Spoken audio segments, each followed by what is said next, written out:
में भी हमारे साथ जुड़े हुए हैं, जो कि हमें पल पल का अपडेट पहुंचा रहे हैं। साथ ही साथ आपके अपने चैनल ने की है खास तैयारी। टीवी स्क्रीन पर अगर आप चारों तरफ निगाहें घुमाकर देखेंगे तो आपको मालूम हो जाएगा कि आप तक आसान तरीके से और चुनाव का अपडेट हम कैसे पहुंचा रहे हैं। इस साइड आप देखेंगे, यानी कि मेरे राइट साइड देखेंगे तो आपको मालूम हो जाएगा कि 10 कौन से राज्य जिसमें 96 सीटों पर मतदान हो रहा है, यानी कि कौन से राज्य में कितनी सीटों पर मतदान हो रहा है, ये आसान तरीके से आप इस पट्टी में देख पाएंगे। साथ ही साथ जो लेफ्ट साइड की पट्टी है उसमें आप देख पाएंगे 2014 और 2019 में कौन सी पार्टी को कितने फीसदी वोट मिले थे, वोटिंग परसेंटेज क्या था, वो कैसे घट जाएगा या कैसे बढ़ जाएगा 2024 में निगाहें हैं। साथ ही साथ नीचे की पट्टी जहां पर इलेक्शन ब्रेकिंग आप लगातार देख रहे हैं, यानी कि 10 राज्यों की 96 सीटों पर क्या कब हो रहा है, कौन पहुंच रहा है, ये लगातार बड़ी खबरें हम आप तक पहुंचा रहे हैं। खास मेहमान भी हमारे साथ हैं। बिल्कुल, हिमांशु जी हमारे साथ जुड़ गए हैं, राजनीतिक विश्लेषक हैं, स्वागत है आपका। सुशील वकील जी राजनीतिक विश्लेषक हमारे साथ जुड़ गए हैं, आपका भी स्वागत है। आज क्योंकि 96 सीटों पर वोटिंग हो रही है हिमांशु जी, और इन 96 सीटों पर 2019 में बीजेपी ने 42 सीटें जीती थी। इस बार 400 पार का लक्ष्य लेकर एनडीए चल रहा है। वोटिंग परसेंटेज को लेकर सबसे पहले हम बात करेंगे कि आज क्या उम्मीद कर रहे हैं। चौथा चरण है, क्योंकि इससे पहले 3 चरणों में देखा गया है कि जितना उत्साह होना चाहिए था उतना दिखा नहीं मतदाताओं के बीच। हालांकि क्योंकि प्रशासन की ओर से कहा जा रहा है कि धीरे धीरे लोगों को समझाया जा रहा है, वोट कास्ट करने के लिए उन्हें अवेयर किया जा रहा है। आज उम्मीद की जा रही है कि अच्छा परसेंटेज होगा। उम्मीद तो की जा रही है कि अच्छा होगा, मगर ये पैटर्न जो चल रहा है ना सुबह से 7 बजे से, वो पहले 3 चरण से अलग नहीं है। हर जगह पे हम लोग देख रहे थे कि पहले 3 चरण में भी सुबह के तबके में, जबकि धूप नहीं निकली हो, वहां काफी अच्छा वोटिंग होता है, लंबी लंबी कतारें दिखती है। मगर जैसे जैसे सूरज ऊपर बढ़ता जा रहा है, सूरज तपता जा रहा है, वैसे वैसे भीड़ यहाँ कम होती जा रही है। और आखिर में हम देखें तो 65% के करीब करीब तीनों फेजेस में रहे हैं। और यहां भी मैं एक्सपेक्ट करता हूं कि 65 से 67 के बीच में जाके आंकड़ा रुकेगा, उससे ज्यादा बढ़ेगा नहीं। क्योंकि अब इस वक्त ऐसा कोई जुनून हमें लोगों में देखने को नहीं मिलता कि क्या उनको सरकार बदल देनी है। अगर ऐसा होता है तो लोग बहुत जोर से बाहर आके वोट करते हैं, तब 70% से ज्यादा हो जाता है वोटिंग। ऐसा कुछ दिख नहीं रहा है। तो स्टेटस को जब मेंटेन होता है ना, तब हमें ऐसे ही चुनाव देखने को मिलते हैं। और मैं तो कहूंगा कि लोगों से कि आप कंपेयर कर लो। देखो, आंकड़े की नजर से देखें तो ये कोई कम प्रतिशत नहीं है, क्योंकि 2019 को हम छोड़ दें तो तब से लेके 2004 से 1998-99 से अगर हम प्रतिशत को देखते जाए तो 65-66% से ज्यादा वोटिंग नहीं हुई है। ये कम नसीबी है, मगर ये हकीकत है। इसका मतलब ये नहीं कि लोगों को बाहर निकल के वोट नहीं करना चाहिए, बड़ी भारी मात्रा में करना चाहिए, मगर ये जो हकीकत हमारे सामने है और इसके अलग अलग रीजन भी है, अलग अलग रीजन है जिसकी वजह से वोटिंग परसेंटेज कम होता है, जिसमें गर्मी एक बड़ा रीजन बताया जा रहा है, जिसमें वोटिंग को लेकर उत्साह की कमी भी नजर आती है, जिसको लेकर चुनाव आयोग ने अलग अलग कोशिशें की हैं। लेकिन इस बार यानी कि चौथे चरण में क्या वोटिंग परसेंटेज बढ़ जाएगा, ये लगातार निगाह इस पर हमारी बनी हुई है। सुशील जी हमारे साथ में है। सुशील जी, वोटिंग को लेकर अगर वोटर्स में उत्साह कम रहता है तो उसके कौन कौन से रीजन आपकी समझ में आते हैं? हालांकि उम्मीद हम यही कर रहे हैं, बार बार व्यूअर से भी कह रहे हैं, आपके इलाके में वोटिंग है तो तुरंत घर से निकलिए, फिर गर्मी हो जाएगी, एक रीजन आपको मिल जाएगा कि अब गर्मी है, नहीं निकलना है। देखिए, इस बार जो वोटिंग हो जाएगी वो भी ऑलमोस्ट 64-65 क्रॉस करने का या यादव रायबरेली से, पप्पू राहुल गांधी और वायनाड से, और हैदराबाद से ओबीसी सभी चुनाव। राहुल गांधी ने पीएम मोदी को खुली चुनौती दी है बहस के लिए। अब आपने पूरे 5 साल देखा होगा कि कांग्रेस कभी बहस के लिए तैयार नहीं हुई। कांग्रेस ने हाउस नहीं चलने दिया, और जब कोई मुद्दे की बात होती थी हाउस छोड़ करके भाग जाते थे। तो खुली चुनौती देने वाले डरपोक हैं, सियार हैं, इनके अंदर हिम्मत नहीं है हमारे शेर के आगे खड़े हो सकें। अगर हिम्मत है, अब ये मैं कैसे कहूं कि ये आकर के हमसे बहस करेंगे, जब ये एमपी नहीं बनेंगे, लोकसभा का मुंह ही नहीं देखेंगे, तो ये बहस करने का क्या मतलब हुआ? एक आखिरी सवाल, अरविंद केजरीवाल कह रहे हैं कि विपक्ष के साथ ही भारतीय जनता पार्टी के बड़े नेताओं को भी मोदी जी खत्म कर देंगे, आप क्या कहेंगे? जिस प्रकार से मोदी जी ने देश का सम्मान बढ़ाया, और देश का सम्मान सारे विश्व में बढ़ा है, और देश को छोड़ दीजिए, देश के पासपोर्ट का सम्मान बढ़ गया, सारे विश्व में मोदी मोदी हो रहा है। और तो घबराने लगे अमेरिका जैसे लोग। पाकिस्तान तो घबराएगा बात अलग की, लेकिन अमेरिका जिसकी दादागिरी सारे विश्व में चलती थी, जहां एक बार कोई प्रेसिडेंट बन जाता है दोबारा बन नहीं पाता, और मोदी जी तीसरी बार देश के प्रधानमंत्री बन रहे हैं, तो अमेरिका सोच रहा है मेरा क्या होगा। अब मेरी दादागिरी नहीं चलेगी, लगता है हिंदुस्तान की दादागिरी चलेगी। तो अमेरिका तक जैसे शक्तिशाली लोग देश जब घबरा गए हैं, तो मोदी का इस तरह आप समझ सकते हैं। सनातन पे चोट करने वालों कहाँ खड़े हैं? सनातन पर, हिंदू पर चोट करने वाले, राम मत पर चोट करने वाले हाशिया पर चले गए, और हिंदुस्तान की जनता उनको सटीक जवाब देने वाली है। चलिए आज से चुनावी मैदान में साक्षी महाराज और अपने बड़बोले बयानों के लिए, या फिर ये कहिए बयानों के बाद विवादों में घिरने के लिए जाने जाते हैं। कह रहे हैं पप्पू यानी कि राहुल गांधी वायनाड से भी हार रहे हैं और रायबरेली से भी हार रहे हैं। सुशील जी, आप अपनी बात पूरी कर लें। मुझे साफ नीचे जमीन पर दिखाई पड़ा है। जैसे राहुल गांधी अमेठी से छोड़कर रायबरेली आ गए, वैसे अखिलेश यादव भी कन्नौज अम्बासा में चुनाव लड़ रहे हैं। ये स्थिति क्यों पैदा हो रही है? नहीं देखो, राहुल गांधी भाग खड़े हुए पूरे देश से कहते घूमते थे डरना नहीं, खुद डर गए चले गए। और अखिलेश जी तो चलो कम से कम डरते डरते सही आ तो गए लड़ने।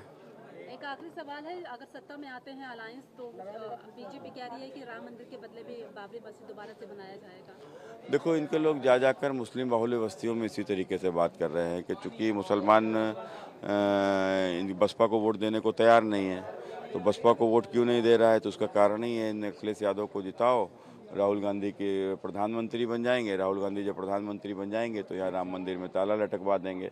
तो इस तरीके की एक बात कही गई है। और दूसरा, जो धर्म के नाम पर आरक्षण देना जो कांग्रेस का है, तो वो भी एक गोपनीय एजेंडा समाजवादी पार्टी का भी कहीं रहा है। वो अब उन्होंने कहा था 80-82 ना जीत जाए भाई, उनके लिए क्या हो, तो कुछ भी बोल सकते हैं। अपने स्वयंभू नेता है। अब देखो, भारतीय जनता पार्टी का बड़ी विजय की ओर बढ़ रही है। बीजेपी और एनडीए कैंडिडेट्स काफी ज्यादा आश्वस्त नजर आ रहे हैं जीत को लेकर, और दावे भी बड़े हैं। सुशील जी माफ कीजिएगा, बार बार रिएक्शन सामने आ रहे थे, आप अपनी बात पूरी कर लें। इस बार जो सबसे दिलचस्प ये रहेगा इलेक्शन देखने का कैंडिडेट का, वो पहले है अखिलेश यादव जी का, क्योंकि उनके यहाँ क्या 2014 तक उनका दबदबा रहा, उनके अपनी कॉन्स्टिट्यूंसी मानी जाती थी।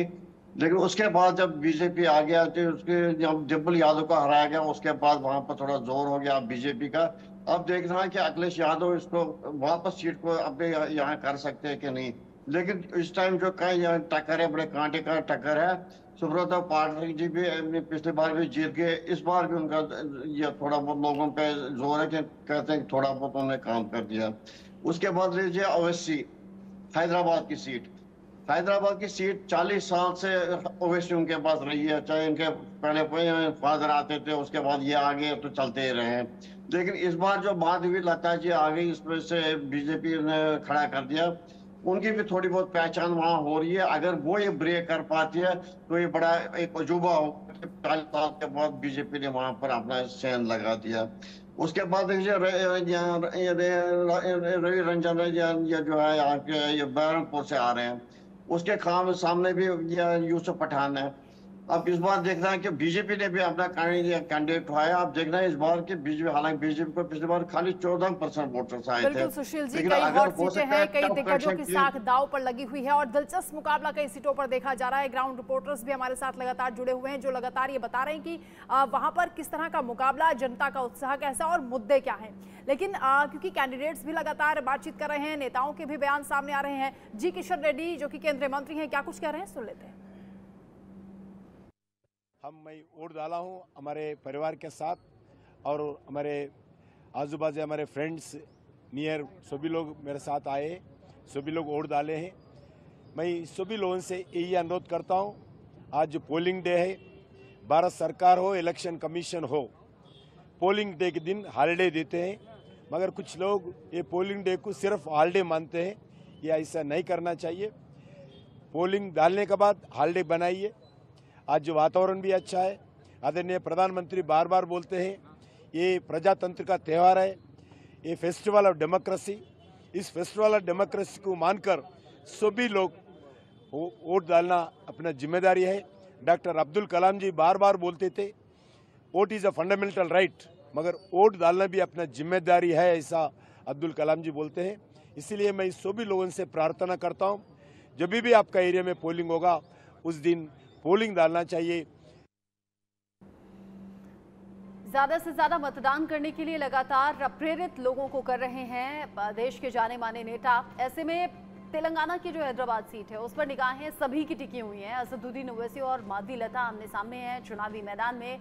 और माधवी लता जो कभी मस्जिद की तरफ इशारा करती हैं तो कभी अपने बयानों को लेकर विवादों में रहती हैं, आज वोट डालने के लिए पहुंची। क्या कुछ उन्होंने कहा, सुनिए। I have to tell to all the voters that it is a responsibility of every citizen that they need to go out to vote, because the vote brings two changes. One, a new change and development towards themselves and their families.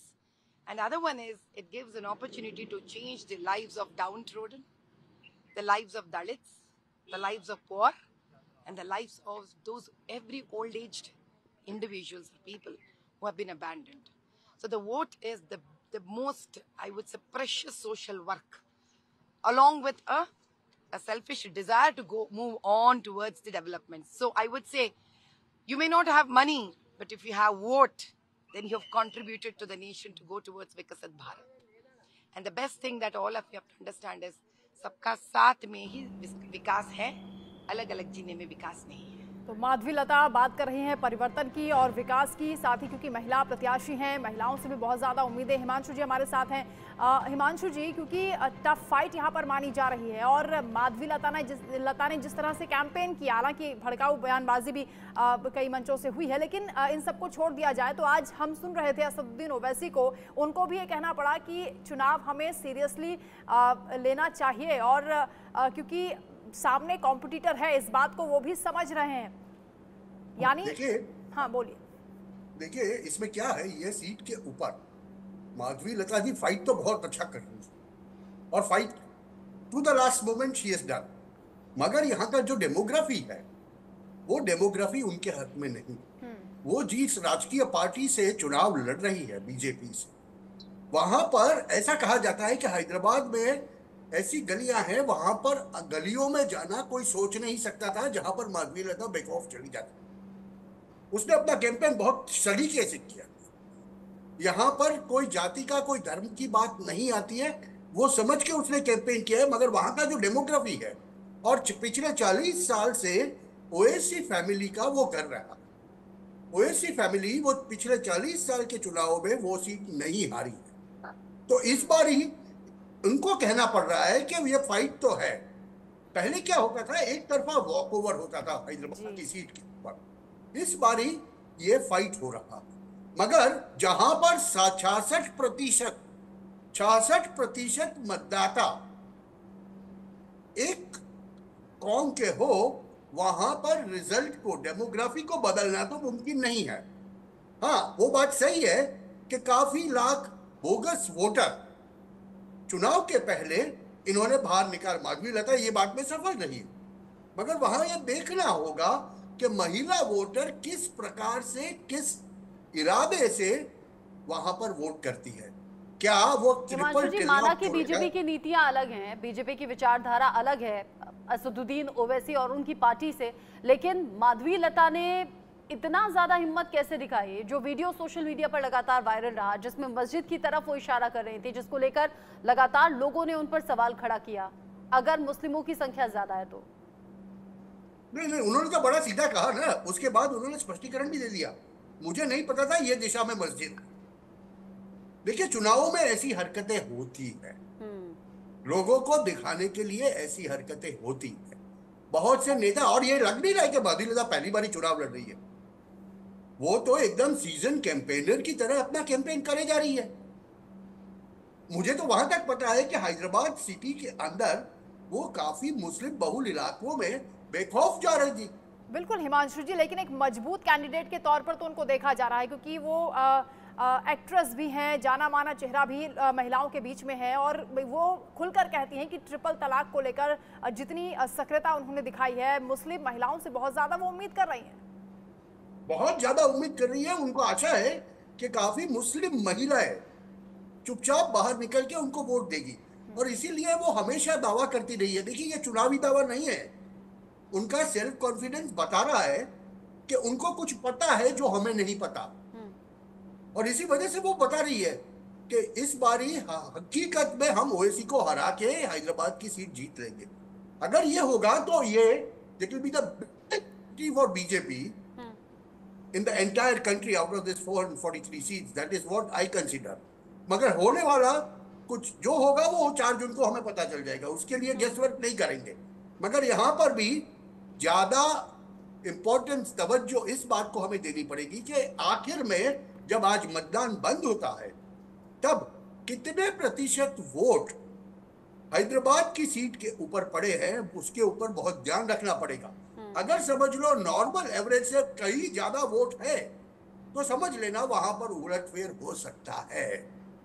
मेरा ये बहुत स्पष्ट रूप से ठीक है। आपका अनुमान कहता है कि अगर ज्यादा परसेंटेज होती है वोटिंग की तो फिर इसमें बदलाव की बात हो सकती है। और माधवी लट्टा को हैदराबाद में यूं चुनावी दौर में एक्टिव देखकर मुझे जाने की अमेठी में स्मृति ईरानी की शुरुआत याद आ गई। इसको लेकर भी हम आगे बात करेंगे, लेकिन पश्चिम बंगाल के मुर्शिदाबाद से ताल ठोक रहे हैं अधीर रंजन चौधरी। आज सुबह सुबह घर से निकले, अपनी जीत को लेकर क्या कहा, एक बार सुन लेते हैं। हम जीतेगी इसमें हमें कोई इसमें परेशान नहीं है, शंका भी नहीं है मुझे, बिल्कुल मैं कॉन्फिडेंट हूँ, आत्मविश्वास है मेरा पूरा। अभी तक 2-4 आइसोलेटेड घटना घटी है, जैसे कि बड़ुआ की खरजुना जहाँ घटी है बेलडंगा में, हम लोग भी शिकायत दर्ज कर रहे हैं। लेकिन मैं ये नहीं कहते कि बहुत बड़े कुछ घटना घट चुके हैं, लेकिन 4-5 जगह हो रहे हैं। अभी आगे जब होते रहेंगे तब मैं शिकायत दर्ज करते रहूंगा, तब बोलूंगा। अभी मैं मनगढ़ंत बात तो नहीं कर सकते ना, मैं कुछ नहीं देखते उनको। I don't care a fig for him, मैं किसी को नहीं देखते। मेरे साथ संघर्ष, मेरे साथ लड़ाई, मैं TM70 और TMC पार्टी के और बीजेपी पार्टी के, मैं किसी व्यक्ति के साथ मेरा कोई लड़ाई नहीं है। तो यूसुफ पठान अधीर रंजन के खिलाफ चुनावी मैदान में है, हालांकि उन्हें चुनौती नहीं मान रहे हैं, लेकिन इसी तरह के बयान आज देखे जा रहे हैं। हर कोई अपनी अपनी जीत को लेकर आश्वस्त है। इसी पर हम आगे भी चर्चा करेंगे। हिमांशु जी और सुशील जी हमारे साथ जुड़े हुए हैं।